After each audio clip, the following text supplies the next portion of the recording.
पौधे उखाड़ते हैं तो जिस पार्टी से आती है भूरा बाल साफ करो। आदत तो त्रिपाठी तुम्हारी है कि लालू जी को गाली देते देते यहाँ तक पहुंच गए, नहीं देते तो नहीं पहुंचते। नमस्कार, मैं विमलेश कुमार और आप देख रहे हैं मेरा YouTube channel Vimlesh Kumar official. बात आज उस शख्सियत की, उस फौलादी जिगरा रखने वाली बेटी की जो दिल्ली ही नहीं पूरे बिहार में अपना धूम मचाती है। बिहार ही नहीं पूरे देश के नेशनल चैनलों पर अपना धूम मचाती है। बात मनोवादियों के विचारों को नस्तो नाबूद करने की हो, या बात हो दलित पिछड़ों के अधिकार की, या बात हो संघर्ष की, सब बातों में वो अपना धौंस जमाती है। और धौंस ऐसा जमाती है कि भाजपा के प्रवक्ता टीवी डिबेट में आने से मना कर देते हैं। धौंस ऐसा जमाती है, ऐसे मजबूती से अपनी बात को रखती है कि सभी न्यूज चैनल ये कहते हैं कि मैं आपको नहीं बुलाऊंगा, भाजपा के प्रवक्ता आपके डिबेट में आने से कतराते हैं। जी हां, मैं बात कर रहा हूं राजद की नेत्री, राजद की प्रवक्ता प्रियंका भारती की, जिसका लाइफ स्टाइल बड़ा साधारण है। उस प्रियंका भारती की जिसका जन्म बिहार के पटना जिला में बथुआ गांव में होता है, गरीबी में पलने पुसने वाली, पिछले समाज से आने वाली बिटिया देश के राजनीति में, देश के पटल पे चर्चा का विषय बन जाती है। बात मैं उस प्रियंका भारती की करता हूं जो शुरुआती दौर का शिक्षा लेने के बाद जेएनयू में पढ़ने की मंशा रखती है। चूंकि गरीब परिवार की बेटी थी, दिल्ली जाने तक के लिए उसके पास भाड़ा किराया नहीं होता है। उसके पिताजी घर का पटवा बेचकर उसे ट्रेन का टिकट ट्रेन का टिकट कटवाते हैं और वो किसी तरह गरीबी से पलते जूझते बच्चे दिल्ली के जेएनयू में आ पहुंचते हैं। दिल्ली में रहने के लिए, खाने के लिए, पीने के लिए पैसे की जरूरत होती। पिता गरीब था तो बेचारी प्रियंका भारती क्या करती, बच्चे को ट्यूशन पढ़ाती है। ट्यूशन पढ़ाकर अपना गुजारा करती है, पढ़ाई का खर्चा निकालती है। जब जेएनयू में पढ़ती है प्रियंका भारती, एक गरीब की बेटी, एक पिछड़े समाज की बेटी, तब एक दौर आता है। वो दौर होता है मोदी दौर का। मोदी दौर में जेएनयू का फीस जो 102 रुपए से 108 रुपए था, उसको बढ़ाकर 14,000 रुपया करने की बात होती है। उस दौर में प्रियंका भारती नामक एक लड़की उग्र आंदोलन करती है।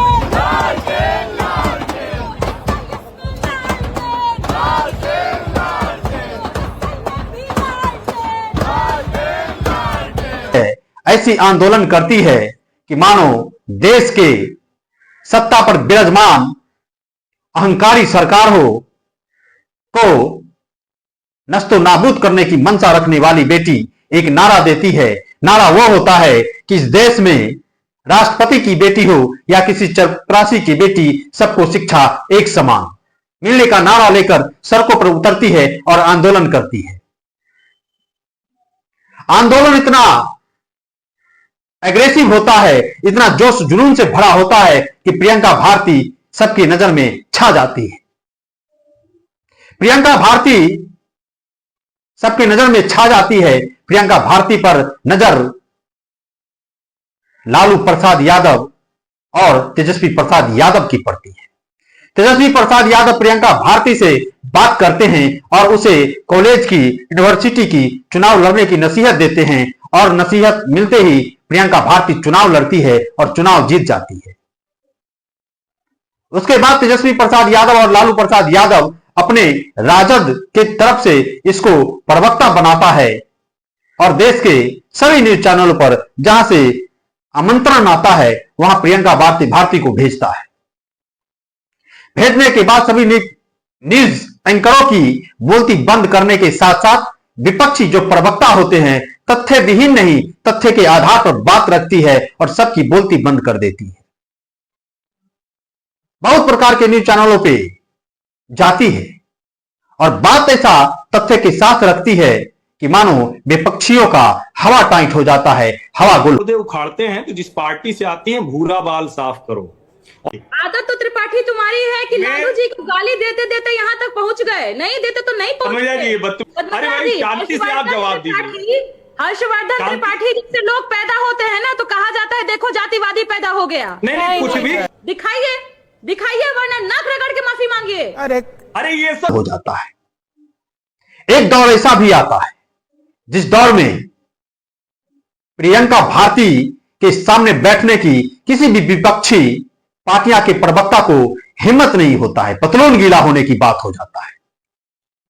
भाजपा की तरफ से एक फरमान आता है सभी न्यूज चैनलों को कि अगर आप प्रियंका भारती को डिबेट में बुलाइएगा तो हम लोग वहां शिरकत नहीं करेंगे। फिर तब क्या था, प्रियंका भारती को न्यूज एंकरों की तरफ से फोन जाता है और कहा जाता है, न्यूज चैनलों की तरफ से फोन जाता है और कहा जाता है कि मैडम मुझे क्षमा कीजिए, मैं आपको डिबेट में नहीं बुला सकता।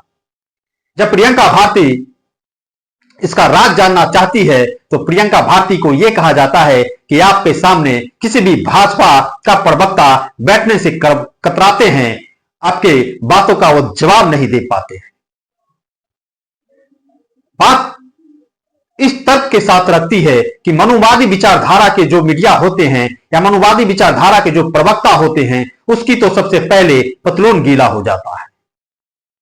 हमारे देश में आज भी दलित और पिछड़े समाज का यह स्थिति बना के रख दिया गया है कि लोग उस समाज को देखना तक पसंद नहीं करते। अगर कोई दलित या पिछड़े समाज की बेटी प्रवक्ता बन जाती है तो उसे इस कदर ट्रोल करने की कोशिश की जाती है कि मानो उसने बहुत बड़ा पाप कर दिया हो। कि जो कुछ भी है उससे बेहतर चाहिए और सारी गंदगी साफ करने बेहतर चाहिए। सबसे पहले मैं कंडेम करना चाहूंगी जो अभी इससे पहले फैज खान जी यहाँ पर आए थे, उन्होंने कहा सफाई मेहतर करेगा ना, अब सफाई मेहतर नहीं करेगा, संविधान लागू है, सब बराबर सफाई करेगा फैज खान जी। और दूसरा बात बिहार में 2,60,000 लोग डोम समुदाय से आते हैं, आपको पता है उनमें डॉक्टर्स कितने हैं? मात्र 19, इंजीनियर मात्र 63। इसी सोच के कारण सभी न्यूज चैनलों पे वो बेटी अपना परचम लहराती है और एक दौर ऐसा आता है कि आज तक के चैनल पर उसे सम्मानित किया जाता है, उसे पुरस्कारित किया जाता है, उसे विजय घोषित किया जाता है। पहले आप इस वीडियो को देख लीजिए। है कि आज का जो बाजीगर है वो प्रियंका भारती है। वाह वाह वाह वाह वाह, बहुत बहुत मुबारक हो, क्या बात है, बहुत अच्छा, बहुत अच्छा, बहुत अच्छा। और उसके पीछे जो कारण है वो भी मैं आपको बताना चाहती हूँ। हाँ। कि उन्होंने बहुत ही संवेदनशीलता के साथ उन्होंने अपनी बात रखी, बिना चिल्लाए, बिना कोई स्लोगन्स लेके, बिना कोई इमोशंस को इवोक करके उन्होंने बहुत ही लॉजिकल, रैशनल, बहुत ही अच्छे तरीके से उन्होंने प्रेजेंटेशन की। और इसलिए भी कि वो एक युवा नेता है, वो आज के भारत की आवाज है, इसलिए ये आज की बाजीगर है। क्या बात है, तालियां बजाइए भाई, बहुत बहुत।